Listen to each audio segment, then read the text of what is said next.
예, 오늘 우리 하나님 말씀은 루키서 4장입니다. 13절 말씀부터 17절 말씀까지 제가 봉독하겠습니다.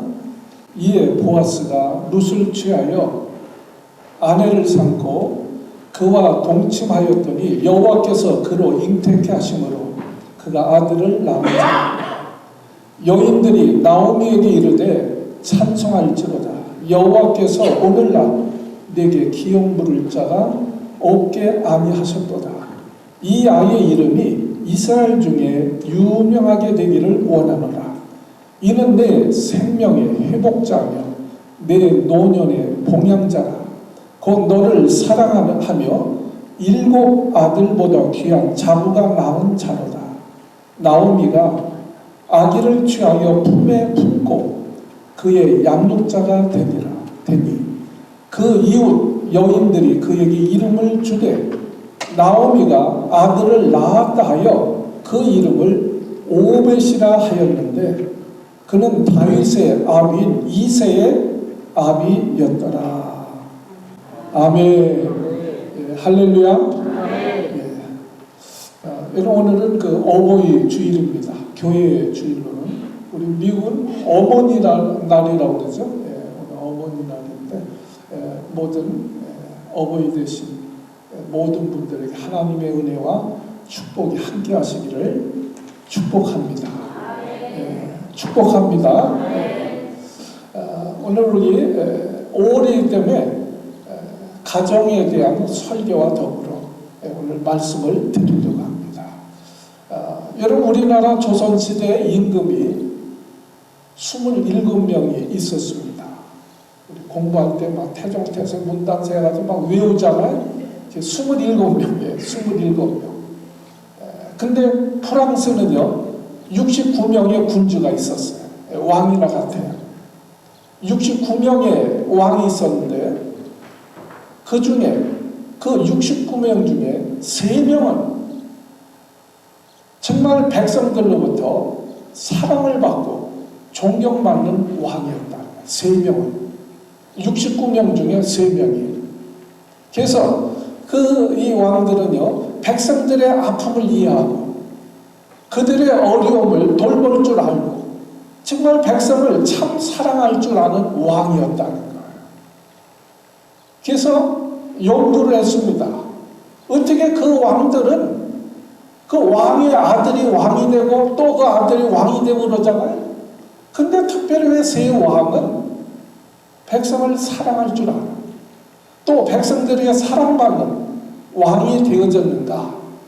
거기는 한 가지 이유가 있었다고 합니다. 왕자들이 배울 교육도 똑같아요. 그 관습도 똑같아요. 그러나 다른 것이 하나 있는데 그것은 뭐냐? 왕의 아들 왕자니까 대개 유모 손에 의해서 다 자라났습니다.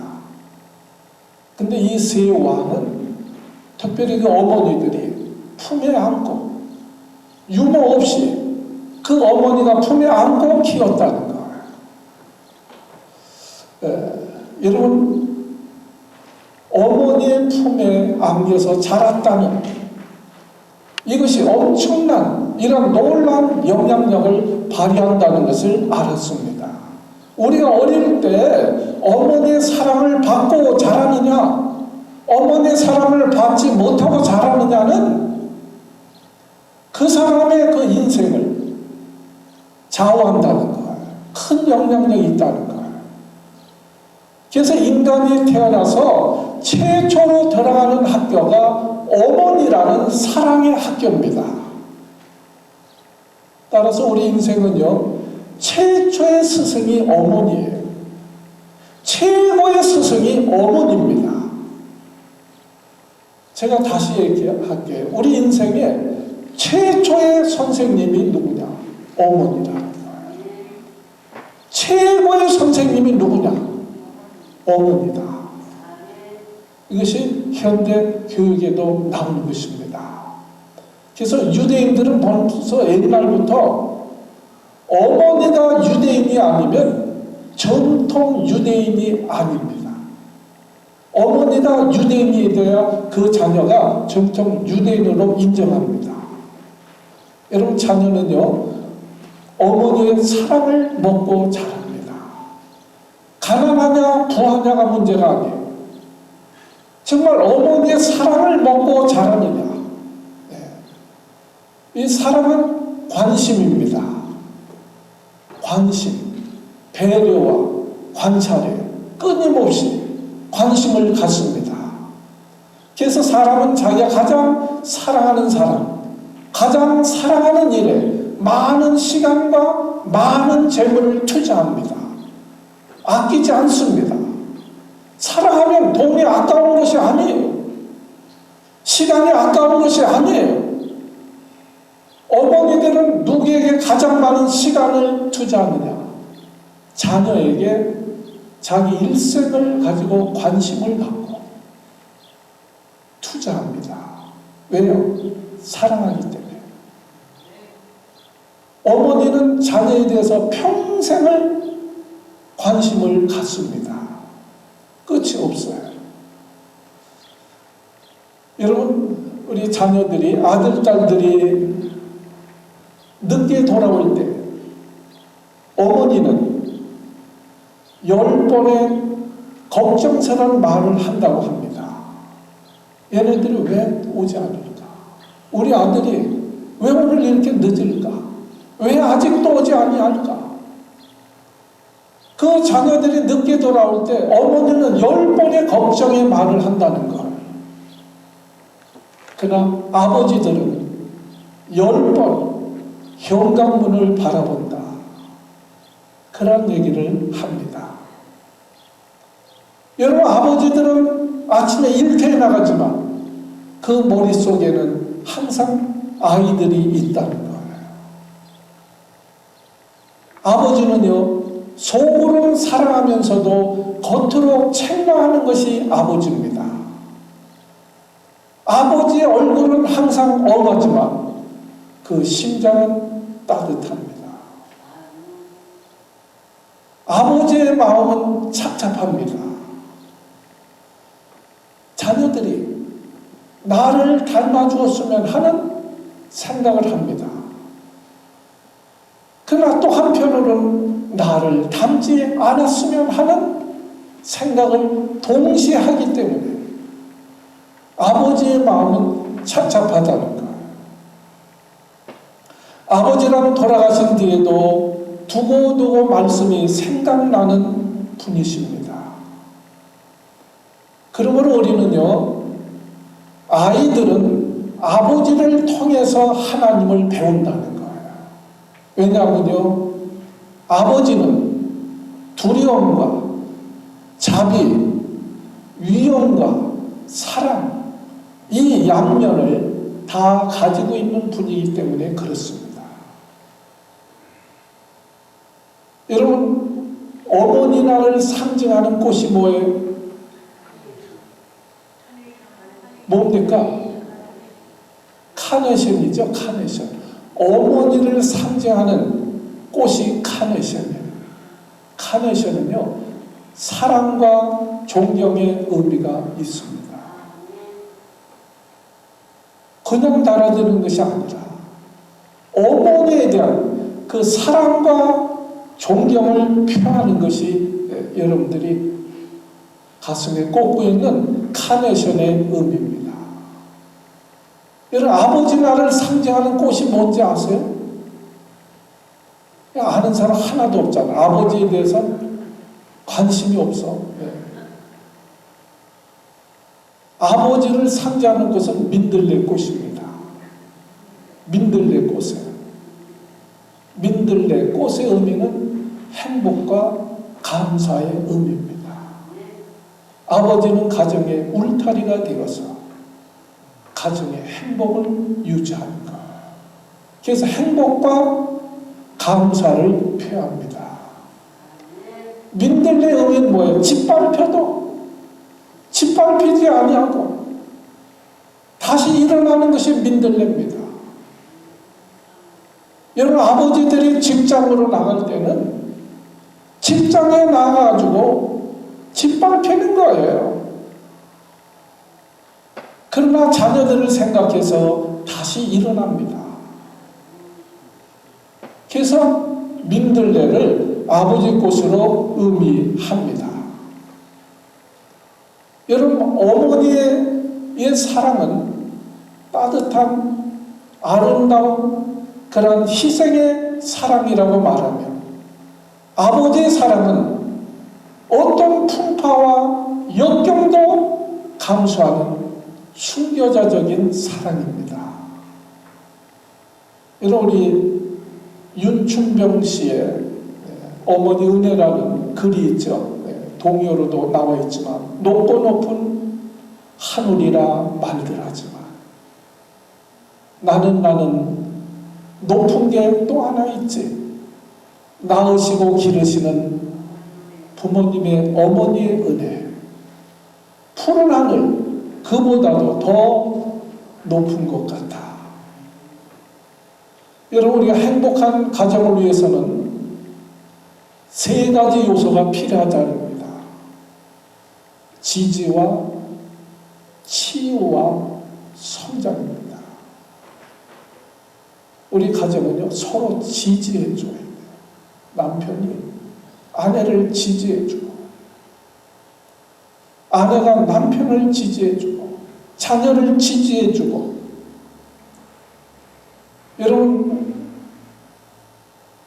여러분의 가정은 지지하는 가정입니까? 아니면 비난하는 가정입니까? 네?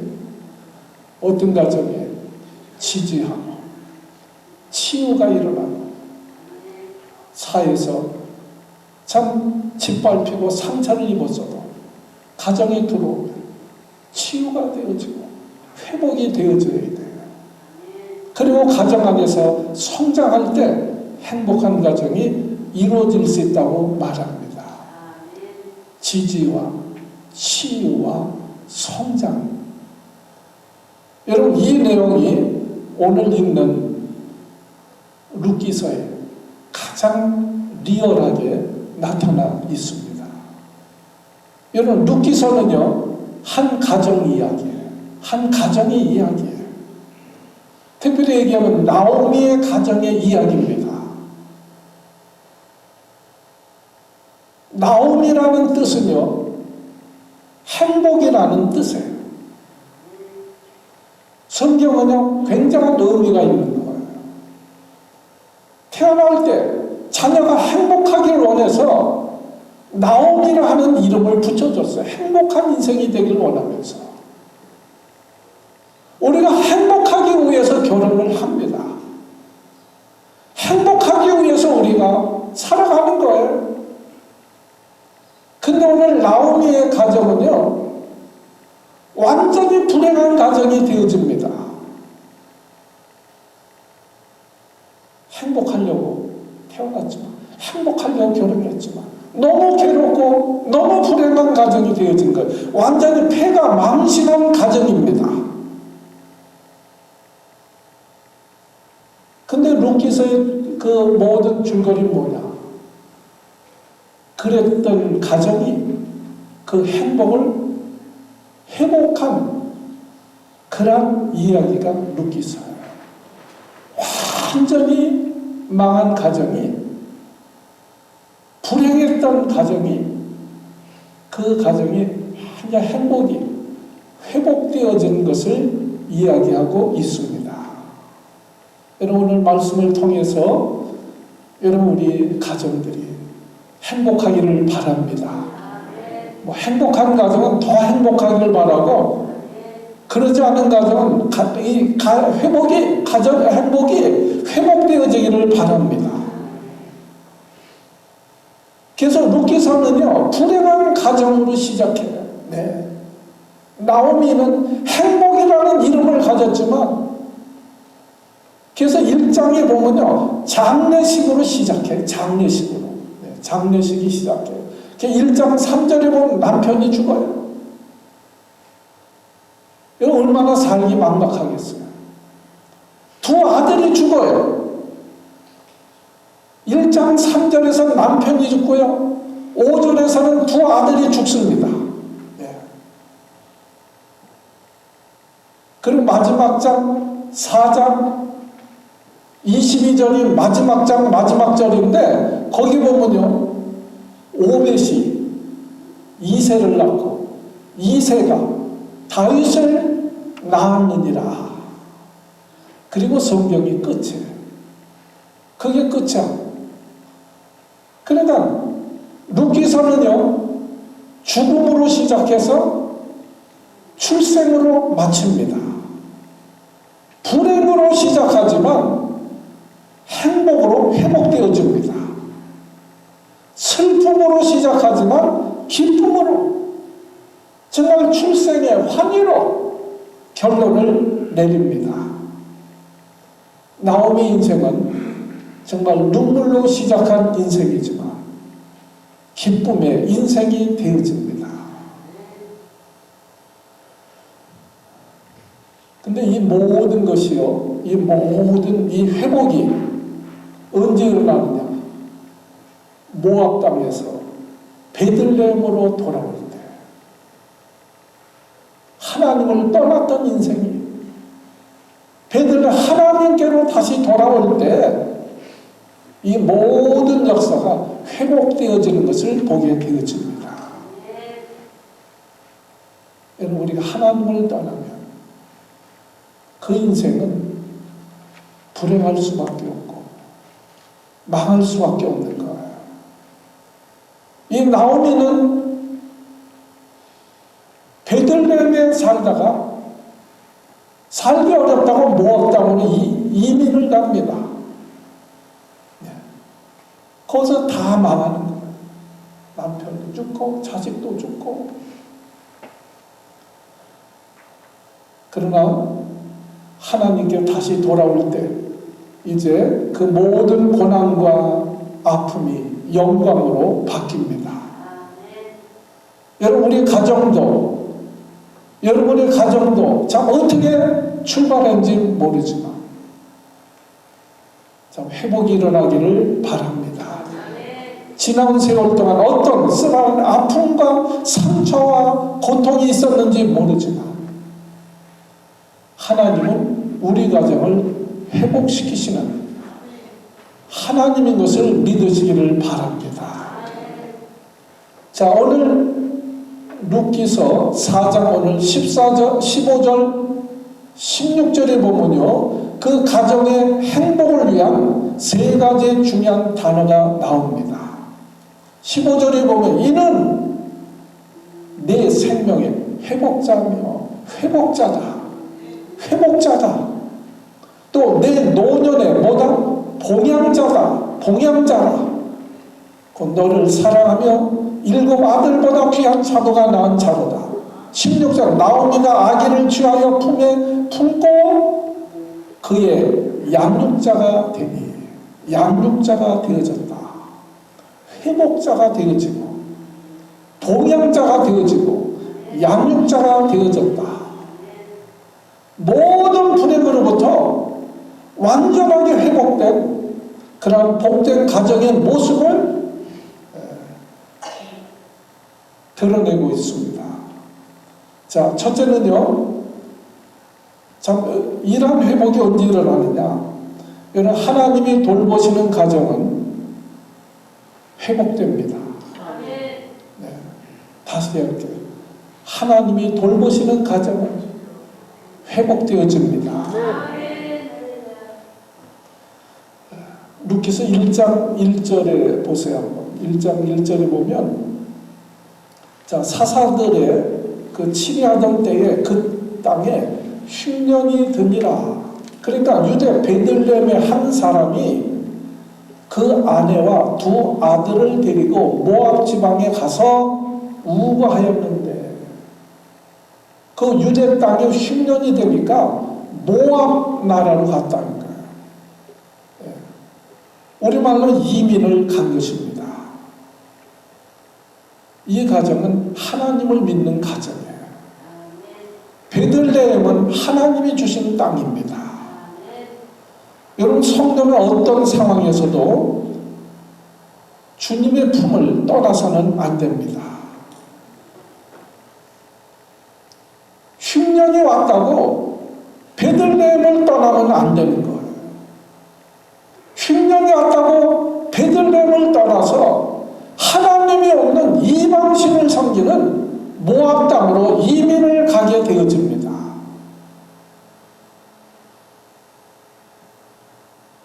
여러분, 살기 위해서 떠났지만 거기서 다 죽어요. 살기 위해서 갔지만 죽습니다. 행복하기 위해서 이민 떠났지만 불행하게 되어집니다. 우리에게 주는 교훈이 있어요. 성도들은 삶의 암이 아무리 고달프다 할지라도 하나님을 떠나면 안 됩니다. 교회를 떠나면 안 됩니다. 좀 아멘 좀 하세요. 네.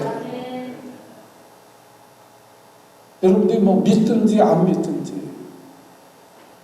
하나님 떠나면, 여러분 물고기가 물을 떠나면 죽습니다. 성도가 하나님을 떠나면, 교회를 떠나면 더 잘 살게 되어지는 것이 아니고 더 불행하게 되어진다는 거예요. 남편 엘리멜렉이 죽습니다. 엘리멜렉이라는 뜻은요, 하나님은 왕이시다는 뜻이에요. 이름만 하나님은 나의 왕이다 하면 뭐합니까? 자기 마음대로 살면서. 엘리멜렉, 하나님은 나의 왕이다 그러면서도 하나님을 떠나는 거예요. 거기서 엘리멜렉도 죽고 두 아들들도 죽고 더 비참하게 되어집니다. 여러분, 그때 나오미가 깨닫는 거예요. 그때 깨닫습니다. 그리고 내가 이것이 있을 것이 아니라 베들레헴으로 돌아가자. 그래서 1장 19절에 나오미가 그때 깨닫고 다시 베들레헴 하나님께로 돌아옵니다. 그때 1장 20절은 동네 사람들이 우리 나오미가 왔네, 나오미가 왔네, 환영하지만 나오미가 이렇게 얘기합니다. 나를 이제 나오미라 부르지 말고 마라라고 불러라. 나오미는 뭐라고요? 행복한 자다, 즐거운 자다. 아니, 남편 죽고 두 아들 다 죽었는데 뭐가 행복하겠어요? 그러니까 나를 나오미라 부르지 말고 마라라고 불러라. 마라라는 쓰다는 거예요. 괴롭다는 거예요. 고통스러운 자라는 거예요.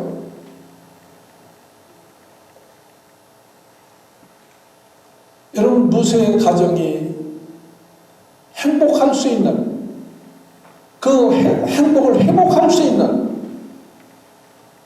그러한 계기는 하나님께로 돌아오면서 하나님이 그 나오미의 가정에 개입하기 시작하십니다.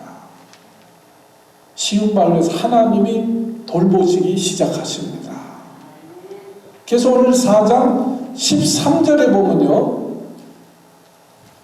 4장 13절에 이렇게 시작되잖아요. 이에 보아스가 룻을 취하여 아내를 삼고 그와 동침하였더니 누가요? 여호와께서 그로 잉태케 하심으로 그가 아들을 낳은지라. 여호와께서, 하나님께서 그로 하여금 잉태하게 하셨다. 네. 여러분, 다른 번역에 보면요, 이렇게 되어 있습니다. 여호와께서 룻을 보살펴 주심으로 임신을 하여 아들을 낳았다. 하나님이 그냥 아들을 낳았다 이렇게 말하지 않냐고. 하나님께서, 여호와께서 그로 하여금 잉태케 하셨다. 하나님께서 돌봐주셔서 아들을 낳았다. 여러분, 나오미는요, 그동안 이민을 떠나서 하나님과 상관없는 인생을 살았어요. 예배고 뭐고 우상 섬기는 나라니까 하나님과 상관없는 인생을 살았어요.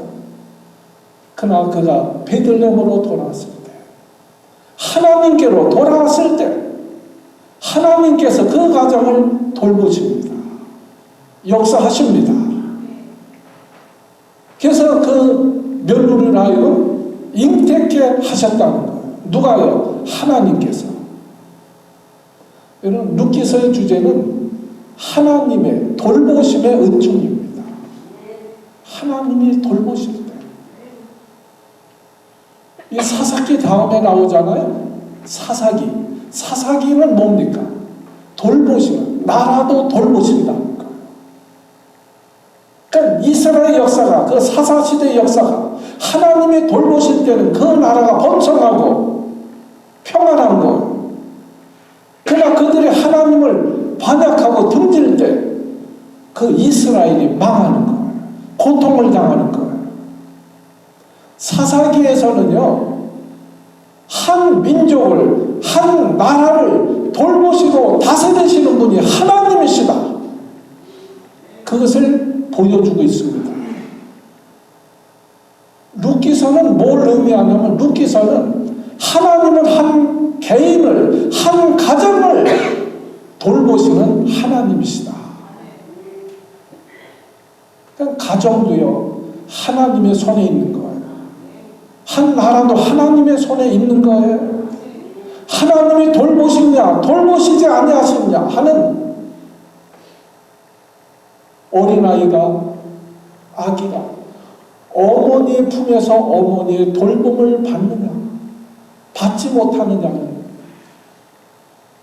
그 인생을 좌우하는 거예요. 더 나아가서 더 중요한 것은 우리 인생이 하나님의 돌보심을 받느냐, 돌보심을 받지 못하느냐 하는 것은 그 인생의 생사가 달린 겁니다. 너무너무 중요하다는 거예요. 하나님은 돌보시는 하나님이시다. 하나님은 들에 핀 꽃 한 송이도, 날아다니는 새 한 마리도 돌보시는 하나님이시다. 믿으시면 아멘 합시다. 한 개인도, 한 가정도, 한 민족도 하나님이 돌보시는 그 민족이다. 하나님은 돌보시는 하나님이시다. 그래서 부귀영화를 다 누렸던 솔로몬이 시편 하나를 남기는데, 시편 127편이 솔로몬의 시편이에요. 왕이 돼서 자기 마음대로 한 것 같지만 여호와께서 짐을 지키지 아니하시면, 여호와께서 짐을 세우지 아니하시면 그 모든 것이 헛되더라. 왕이라고 자기 마음대로 되는 게 아니에요. 하나님이 짐을 세워주셔야 짐도 세워지고, 하나님의 성을 지켜주셔야 지켜지는 것입니다. 그러면서 이렇게 고백하죠. 너희가 일찍 일어나고 늦게 누우며 수고의 떡을 먹으며 한때도다. 하나님이 세워주시지 않으면 짐을 세우는 것도 헛되고, 새벽부터 일어나 밤늦게까지 죽도록 일한다 할지라도 하나님이 도우시지 않으면 그것이 헛되더라. 그러나 사랑하시는 자에게는 잠을 주시는도다. 좀 번역이 잘 된 것 같지 않아요? 이렇게 다른 번역으로 나왔습니다. 사랑하는 자에게 잠을 주시는도다. 이 원리 의미는 뭐냐? 하나님이 사랑하는 자는 잠을 자면서도 복을 받는다. 하나님이 세워주지 않으시면, 하나님이 도와주시지 않으면 새벽부터 밤늦게까지 수고해도 헛되지만 하나님이 돌보시면 잠을 자도 복을 주신다. 여러분이 믿으시면 아멘 합시다.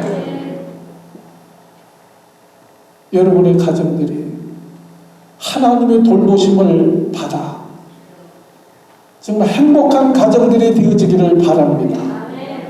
내 인생도 하나님이 돌봐주셔야 돼요.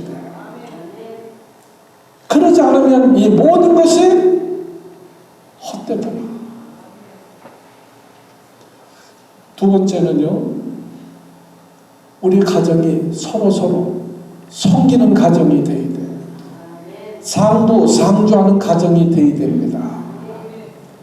오늘 4장 15절 16절에 룻은 며느리죠. 나오미는 시어머니입니다. 근데 그 관계는 무슨 관계냐? 생명의 회복자다.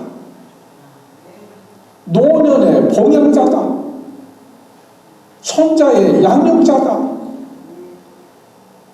여러분, 너무너무 이상적입니다. 생명의 회복자다. 서로 살리는 것. 나오미는 룻을 살리고, 룻은 나오미를 살리고, 시어머니는 며느리를 살리고, 며느리는 시어머니를 봉양하고.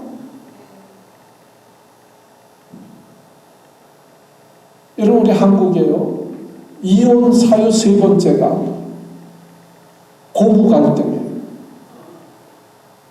부부 관계는 좋아. 근데 고부 관계 때문에 이혼하는 거예요. 그래서 며느리들이 아주 시자만 들어가도 싫어한대잖아. 아주 시금치를 위해서 안 먹는데. 시청에는 안 간대 아주.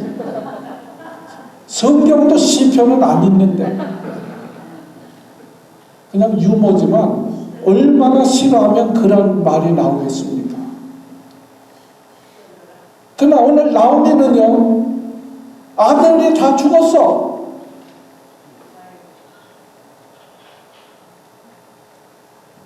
그 며느리가 어떻게 해야 돼요?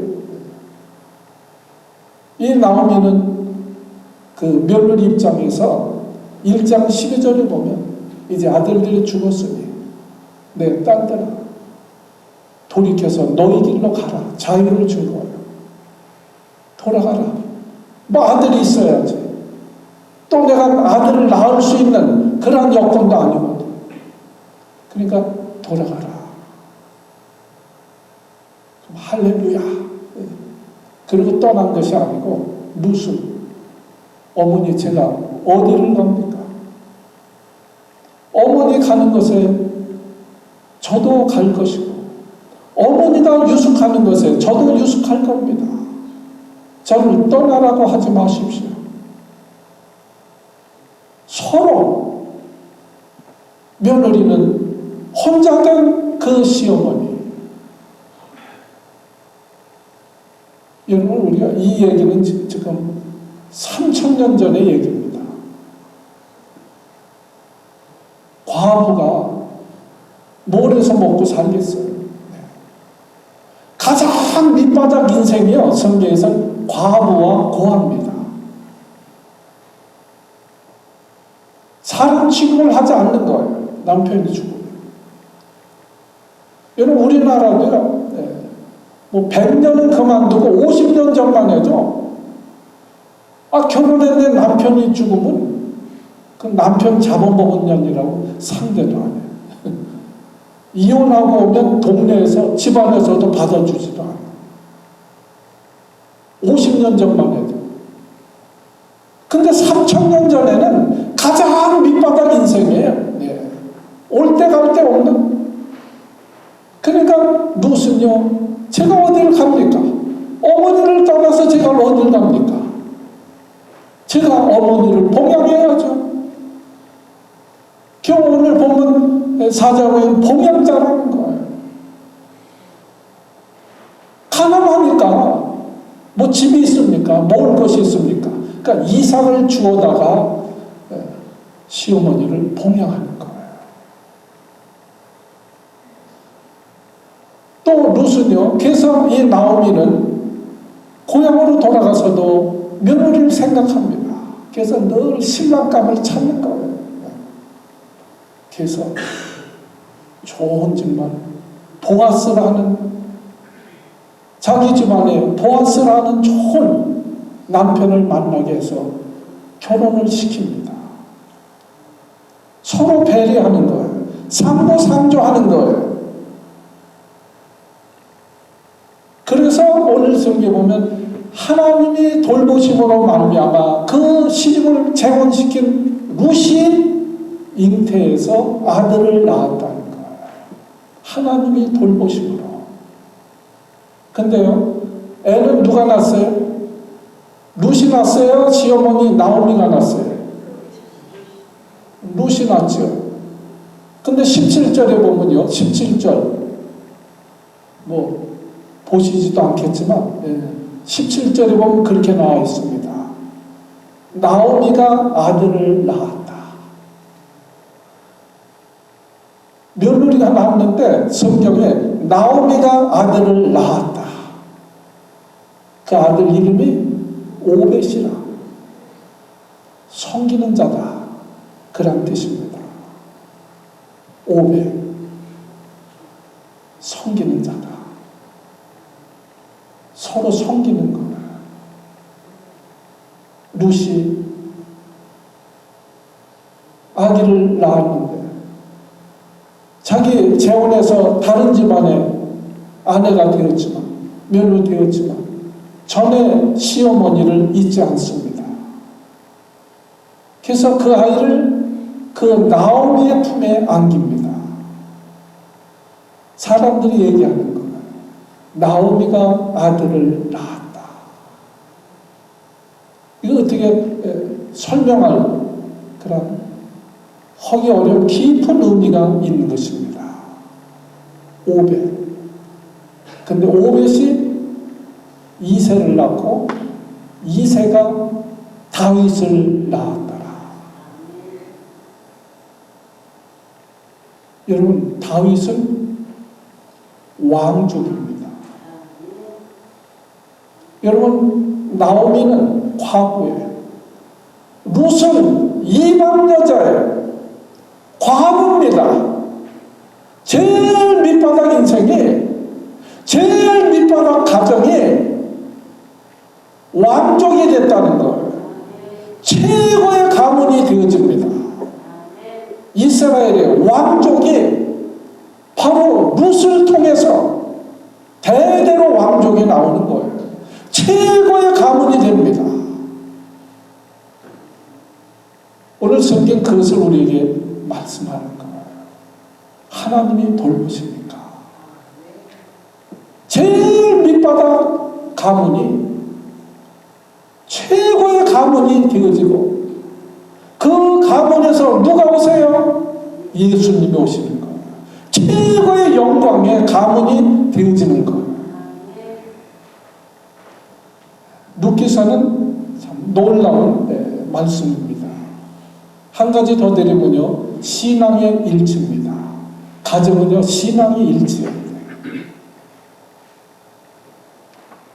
여러분, 룻기의 중심 인물이 누구예요?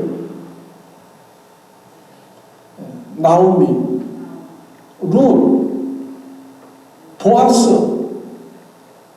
이 중심 인물들입니다. 이 사람 제게 전부 각기 신분과 배경이 다른 사람들이에요. 그렇죠? 그런데 신앙적으로는 일치합니다. 여러분, 나오미는요, 완전히 불행한 그런 실패자예요. 가정이 아주 실패자예요. 룻은 이방 여자예요. 보아스는 전형적인 유대인입니다. 그러나 그들의 믿음이 하나가 되었다는 거예요. 1장 16절에 보면 룻은 자기 시어머니를 향해서 이렇게 고백합니다. 내가 어디를 떠납니까? 어머니 가시는 것에 저도 가고 어머니가 유숙하는 것에 나도 유숙하겠습니다. 어머니의 백성이 나의 백성이 되어질 것이며 어머니의 하나님이 나의 하나님이 되어질 것입니다. 신앙의 일치가 되어집니다. 여러분, 행복은요 교육 수준이 높다고 행복한 것이 아니에요. 제가 아는 여자분은요 명문대학 음대를 나왔어요. 집안이 좋아. 근데 의사 집안에 시집을 갔어요. 근데 그때부터 학대를 당하고 무시를 당하는 거, 핍박을 당하는 거, 교회도 나가지 못하고 폭행을 당하기도 합니다. 여러분, 교육 수준이 높다고 행복한 것이 아니에요. 그분이 나중에 참 하나님이 그 남편을 일찍 데려갔어요. 그리고 그분이 목사가 됩니다. 여자였지만 그분이 김양재 목사님이에요. 학력이 높다고 행복한 것이 아니에요. 가정 물질이 많다고 행복한 것이 아니에요. 예수 안에 하나가 되어져야 합니다. 아멘. 여러분, 신앙이 탁월할수록 그 가정이 행복합니다. 남자가 신앙이 탁월하든지 여자가 신앙이 탁월하든지 그럼 그 가정은 반드시 일어납니다. 성경의 역사예요. 여러분, 아브라함의 믿음이 얼마나 탁월합니까? 하나님과 직접 음성을 듣고 또 말하고 이삭을 드리려 할 때도 드리잖아요. 아브라함은 얼마나 복을 받습니까? 자자손손 복을 받는 거예요. 그 신앙이 탁월할 때 엄청난 복을 받습니다. 그러나 반대로요, 롯 있죠. 롯이 아니고 롯은 아브라함의 조카인데 불신앙의 대명사예요. 믿음이 없어요. 쫄딱 망하죠. 소돔 고모라 이사 갔다가 다 집안이 아주 풍지박산이 납니다. 하나가 믿음이 탁월하니까 그 집안에 사무엘이 나오고 명문 가문이 되어지는 거예요. 여러분, 우리 가정에 한 사람이라도 그 믿음이 탁월한 사람이 있으면 하나님이 그를 모시고 그 가정을 돌보십니다. 룻은요, 하나님도 섬기지만 자기 친엄마도 아닌 시어머니를 탁월하게 효도했던 사람이 룻입니다. 하나님은 하나님을 경외하는 자도 복을 주지만 부모를 공경하는 자에게도 복을 주신다고 했어요. 그래서 자세히 읽으면 나오미가 성경의 주인공인데 성경 이름이 룻기예요. 왜? 그만큼 룻의 효가 탁월한 거예요. 탁월한 거예요. 여러분이 오늘 나오미와 룻은 그 가정이 가장 밑바닥 가정이었습니다. 여러분 지금 시대에도 만일에 참 미국이 잘 산다고 그래가지고 이민을 다 온 거고 행복하게 살자. 근데 이민 와가지고 갑자기 남편이 죽고 두 아들도 죽어버렸어요. 지금도 살려면 막막한 거예요. 근데 3000년 전에는 우리가 상상할 수도 없는 거예요. 자, 그러나 하나님이 돌보실 때 여러분이 그 불행했던 가정이 정말 행복한 가정이 되어지고 가장 밑바닥 가정이 최고의 가문이 된다. 최고의 가문이 된 것. 하나님을 경외한 것 때문에. 여러분이 내가 노력하지 말란 얘기가 아니에요. 우리 열심히 일도 하지만 하나님이 돌봐주시면 잠을 자면서도 하나님이 복을 주신다. 여러분 이 말씀을 믿으시고요. 그래서 하나님을 경외하는 자가 복이 있다. 오늘 주일 예배 오신 여러분들은 이미 복이 있는 줄로 믿습니다. 인내하면 다 복된 가정이 되어질 거예요. 여러분의 자녀들도 하나님이 돌봐주셔야 돼요. 여러분의 자손들도 손주들도 하나님이 돌봐주셔야 돼요. 그래야 잘 되는 거예요. 여러분의 직장 생활이, 여러분의 사업이 하나님이 돌봐주셔야 되는 거예요. 그리고 우리 가족들끼리 서로 섬겨야 돼요. 서로 상대를 배려하고 상부상조하는 가정. 또 우리가 믿음으로, 한 믿음, 한 비전으로 하나님을 잘 섬기는 이런 가정이 되어질 때 여러분의 가정이 정말 이 나오미처럼 행복한 가정으로 되어지고 또 최고의 참 믿음의 참 명문 가정, 가문들이 되어지시기를 주님의 이름으로 축복합니다. 축복합니다. 기도합니다.